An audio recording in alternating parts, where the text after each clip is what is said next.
The time is just gone 13 minutes past 9 as we continue with the broadcast this morning. We stay in the company of our Salam Media listeners, our One Nation 88.9 FM out of Polokwane, and still unpacking a number of issues this morning.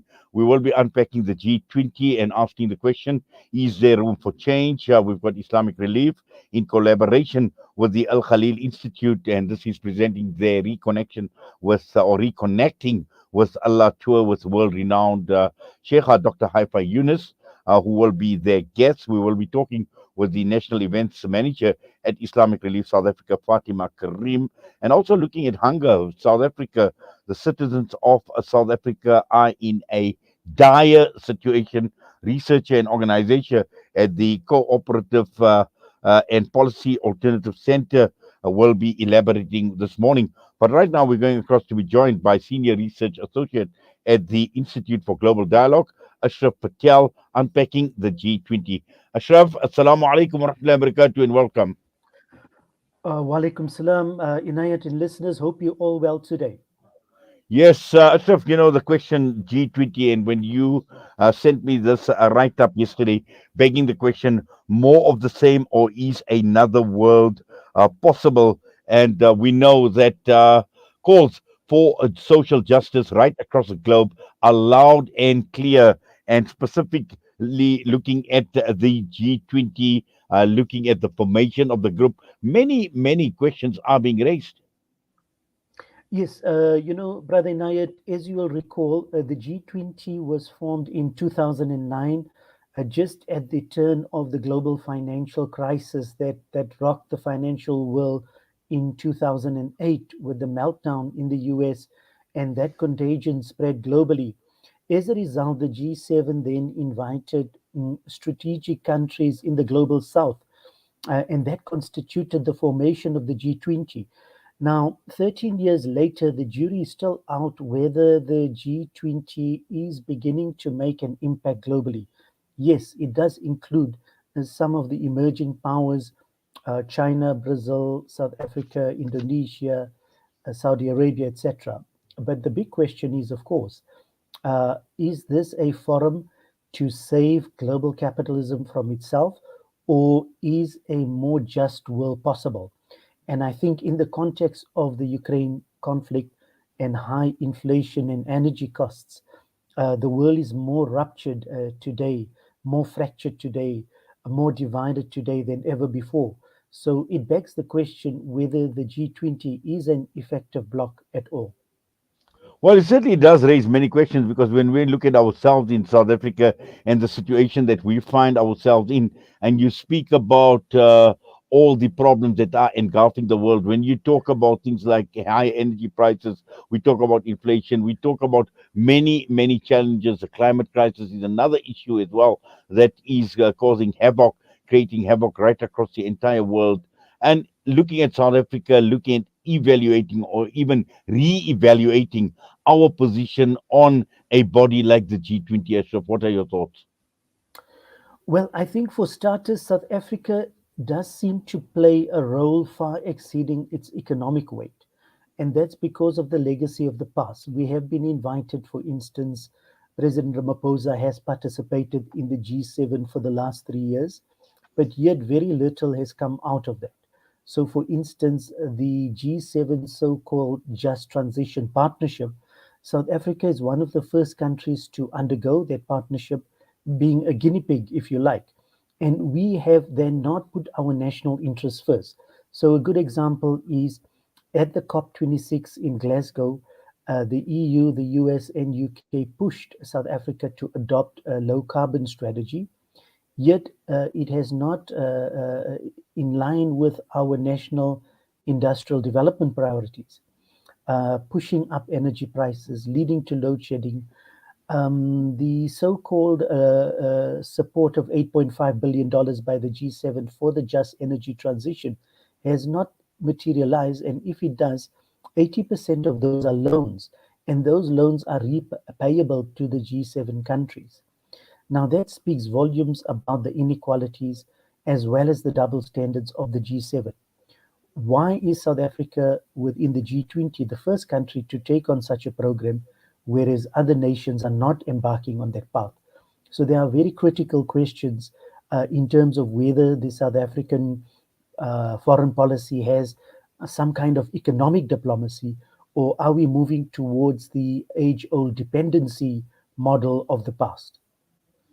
I think what you're raising is a very, very important point because, we've got South Africa participating in these forums. We find South Africa, being active participants in this. But at the end of the day, are we achieving what we need to? Are we achieving, as you said, mentioned, benefit that is of national interest for us as a South African nation? Or is there another agenda playing out? What game is the South African government playing by being in forums like the G20 or the G7? What games is the president of the country playing? Well, frankly, we don't have a strategic foreign policy rooted in national interests. So if you see serious emerging powers like China, Brazil, Indonesia, Mexico, even Nigeria and Egypt, they have a better strategy than South Africa. South Africa is not putting its industrial development interests first. It is playing a role as a third tier player within the G7. Although it participates in G20 and BRICS, etc., it has not leveraged any developmental partnerships for its benefit. As a result, rolling energy crisis, load shedding, as well as our transport infrastructure, the Transnet strike, is showing up that we have not invested in any rail capacity, port capacity.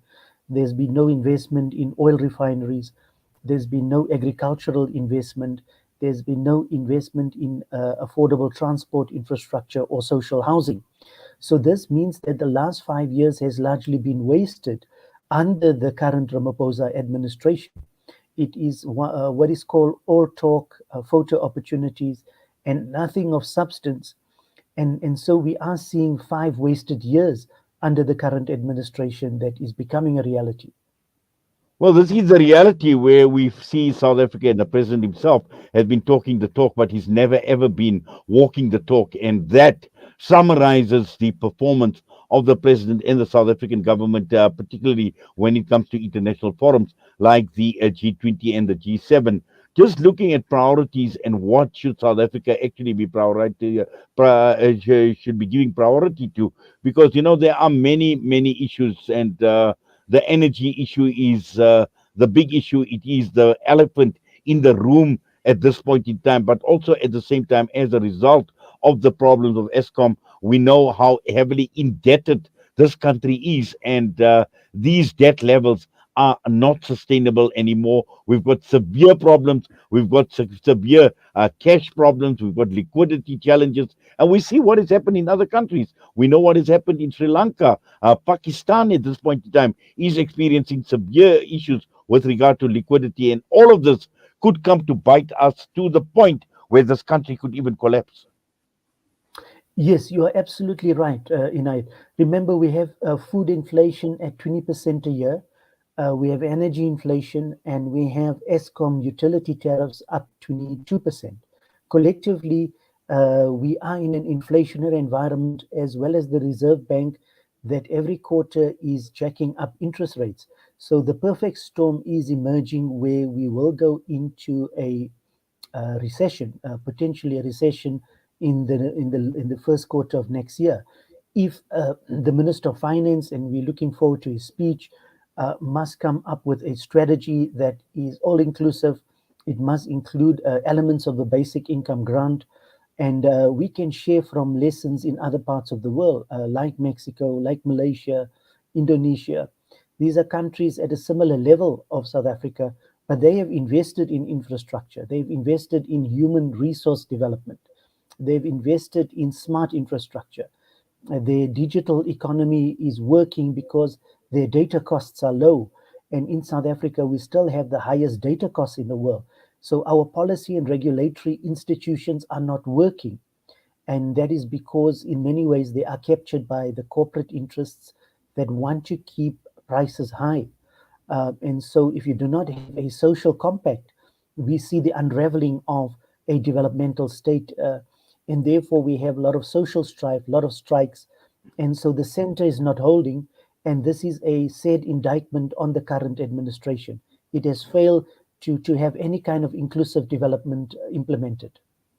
Well, and also I think another indictment that you speak about is South Africa has not made its position clear. Where on the one hand we are part of BRICS, we're saying that we're maintaining these wonderful relationships through the BRICS forum with the likes of Russia and China, and on the other hand, still go cap in hand. And we know what has happened not very long ago, even with the passing away of the Queen and Ramaphosa meeting Joe Biden, meeting the British Prime Minister, and a lot yeah, here was to basically appease the Western imperialists and what their agenda for South Africa and the African continent is. Yes, that certainly is a trajectory. Photo opportunities had little value to national development.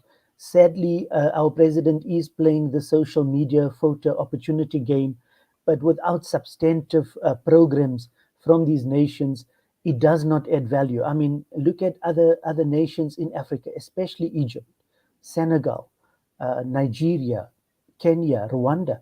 These nations are actually impressively going forward, especially in the infrastructure development and a range of programs.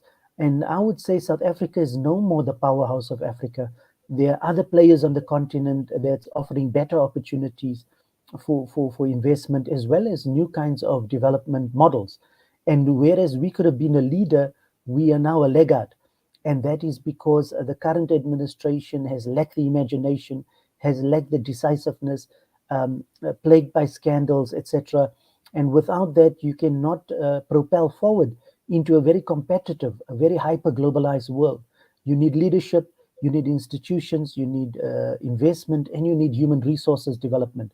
Without those, we're just going to remain a laggard in a very competitive global world. Well, these are scary thoughts, Ashraf, and in the absence of that leadership, I'm not too sure. In fact, the signs are pretty ominous. Indeed, definitely. Well, Ashraf, we're going to have to leave it at that. Do you want to add anything else? Sorry. Let us hope that the new approach by DIRCO on putting national interest, there is a new policy paper by DIRCO on the national interest strategy. It has come too late, a little too late, but it is a step in the right direction. I think Minister Naledi Pandor has a better sense of the global marketplace, the global diplomacy scene, and she's more nuanced in her approach. And perhaps there is some hope on that front. But with leadership at the very top, if you do not have a clear strategy, you're just going to be rudderless without any anchor in the stormy waters of the global economy. Let's hope for good leadership going forward. Well, we certainly will, and let's see what comes out at the electoral conference, because that is going to matter, and that's going to give us an indication as to where we are as far as leadership is concerned in this country. Ashraf, as always, Jazakallah for your time. Assalamu alaikum. Shukran. Wa alaikum salam wa rahmatullahi wa barakatuh. Ashraf Patel and his thoughts on the G20. The time is just gone 9:27. We come back and we are taking a look Islamic relief. South Africa, Fatima Karim will be joining us.